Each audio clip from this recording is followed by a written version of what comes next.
দিল্লী ব্লাষ্টৰ পিছত আপোনালোকে এটা কথা বুজি পাইছে যে শিক্ষিত হলে সন্ত্ৰাসবাদী নহব তেনেকুৱা কোনো কথা নাই। এটা ধাৰণা কৰা হৈছিল ইমান দিনে আমাৰ বিধানসভাত কোৱা হৈছিল যে এখেতসকল শিক্ষা দীক্ষাত পিছ পৰি আছে কাৰণে এখেতসকল বা এওঁলোকক বিভিন্ন কামত মানুহে ব্যৱহাৰ কৰে। কিন্তু এইবাৰ দিল্লীত যিটো আমি ঘটনা দেখা পালোঁ, অশিক্ষিত লোকে কৰা নহয়, শিক্ষিত লোকে জেহাদ কৰিছে।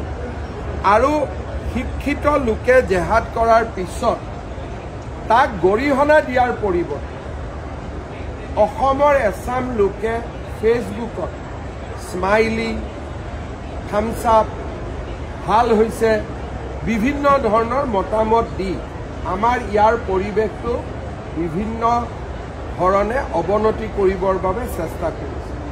এইখিনিয়ে মানুহ যোৱাকালিলৈকে জুবিন ক্ষেত্ৰত গৈ চাউল দালি নালাগে আন্দোলন কৰি আছে একেখিনি মানুহ। আৰু বম ব্লাষ্টৰ পিছত একেখিনি মানুহে বম ব্লাষ্টক আদৰণি জনাইছে। কামৰূপ জিলাত আমি 5 গৰাকী, তামোলপুৰত 1 গৰাকী, কাৰ্বি আলঙত 1 গৰাকী, শোণিতপুৰত 2 গৰাকী, গোলাঘাটত 2 গৰাকী, বঙাইগাঁৱত 3 গৰাকী, গোৱালপাৰাত 2 গৰাকী, বৰপেটাত 4 গৰাকী, কাছাৰত 1 গৰাকী, নলবাৰীত 3 গৰাকী, হোজাইত 2 গৰাকী, বাক্সাত 1 গৰাকী, দৰঙত 3 গৰাকী, যোৰহাটত 1 গৰাকী, সাউথ সালমাৰাত 2 গৰাকী আৰু কামৰূপ মহানগৰত 1 গৰাকী। এই মানুহখিনিক আমি আইডেণ্টিফাই কৰিছোঁ।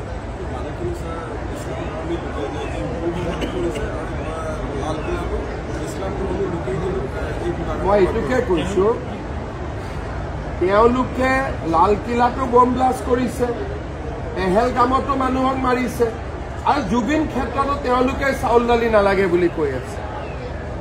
মানুহবোৰ একেবোৰে য'ত যেনেকৈ পায় তেনেকৈ আমাৰ জাতিটোক খণ্ড বিখণ্ড কৰাৰ কাৰণে প্ৰচেষ্টা কৰি আছে। বমেৰে নোৱাৰিলে গুলীৰে, ক'ৰবাত গুলীৰে নোৱাৰিলে মাটিৰে, ক'ৰবাত মাটিৰে নোৱাৰিলে জুবিন ক্ষেত্ৰত গৈ চাউল দালি নালাগে বুলি আন্দোলন কৰে। এখেতসকলে এই গোটেই পৰিৱেশবিলাক ৰচনা কৰি থাকে। যোৱাকালি মই এটা কথা কৈছোঁ, আপোনালোকৰ বহুতে ফলো কৰিব পাৰিছেনে নাই।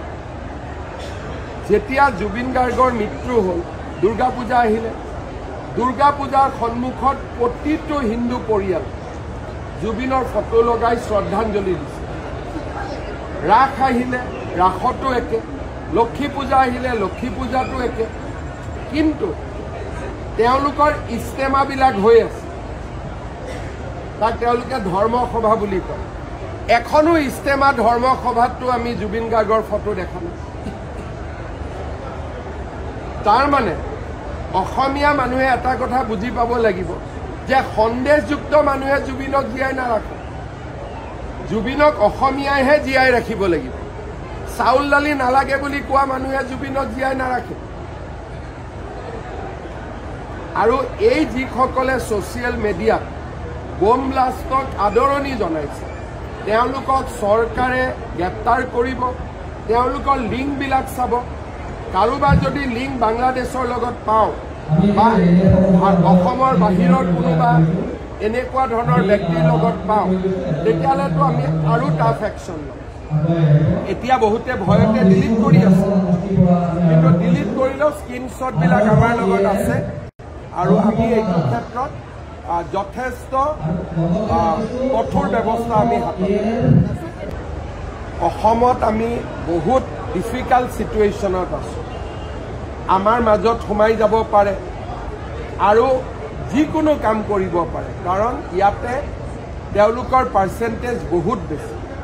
গতিকে অসম বহু দিনলৈ সাৱধান হৈ থাকিব লাগিব, আৰু আমাৰ ইয়াত যেতিয়া হ'ব তেতিয়া ডাঙৰকৈয়ে হ'ব।